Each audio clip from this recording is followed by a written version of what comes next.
Alright, what is up, guys? I've decided to start reviewing episodes of stuff that I watch, giving you insights or stuff that I think. You might like this, you might hate it.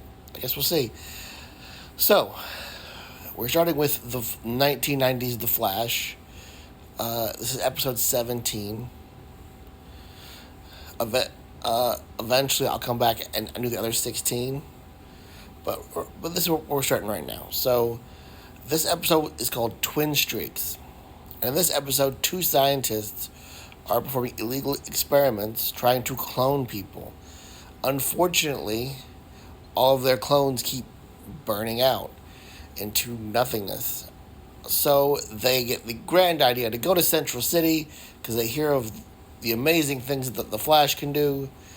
And they're like, hey, let's get some of his blood and clone the Flash.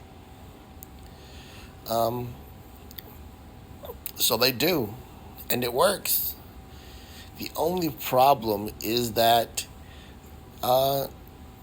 he has the mentality of a child and is never taught right from wrong. It's the whole nature versus nurture scenario here.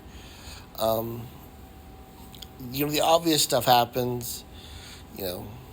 He, this version, or the clone they named Pollux, and he pretty much does what he wants, and when he doesn't get his own way, he does what a child would do and throws a temper tantrum and accidentally hurts some people, kills the scientist and one other person. Interesting side note, when Barry Allen, the CSI, comes to investigate the accident, and when he's on the trail of Pollux, one of the scientists, the one who survived, looks at Barry and knows he's the Flash because he cloned him, and obviously he doesn't come out wearing a mask as the clone. He came out as he would normally look. Now, this episode gets really interesting when Pollux escapes. Well, let's back up. So, the first time Pollux escapes the scientist, he goes to a park and ends up meeting Barry Allen and his doctor. So obviously Barry knows that doesn't really know what he is yet, but knows that, hey, he looks like me, he has my powers.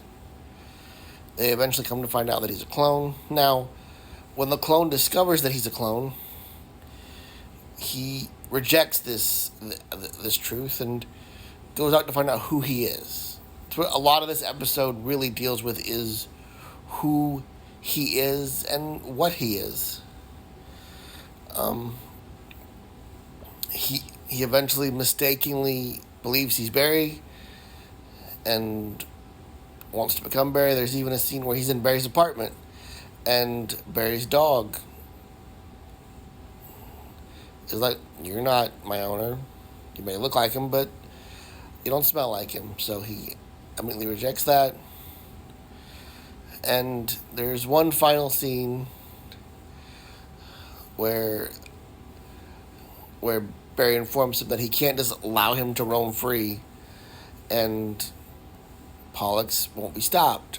So they have this big epic fight, and unfortunately the scientist who had tried to shoot Pollux, and Pollux threw the bullet back at him, who is dying on the floor, fires a shot at Barry.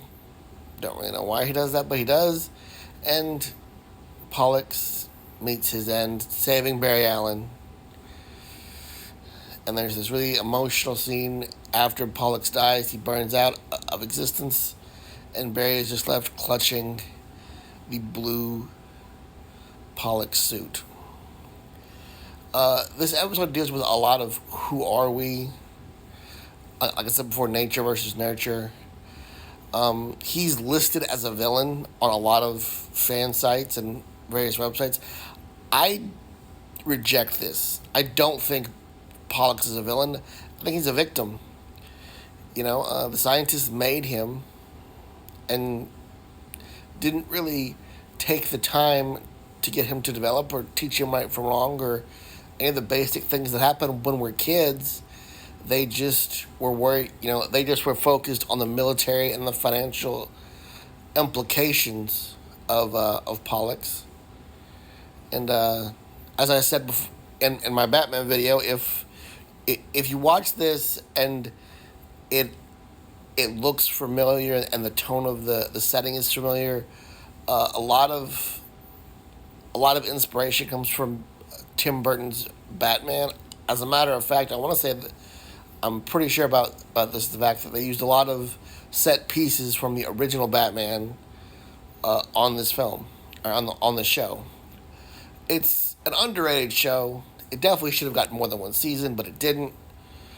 Um, but yeah, the show has got a lot of interesting things, some good, some bad. Obviously it's quite dated since it's from 1990. But I like this episode overall. I like the tone, the setting, the emotional moments were there, which I think this particular show, they give you a lot of that. They give you an obviously different version of the Flash than its CW counterpart, but as an Elseworld show, it works really well, especially if you're putting it in the Tim Burton Batman universe. But overall, I like this, and next I'll be reviewing a movie. The next review I got for you when I post one will be Batman Returns. But until then, I'll catch you later.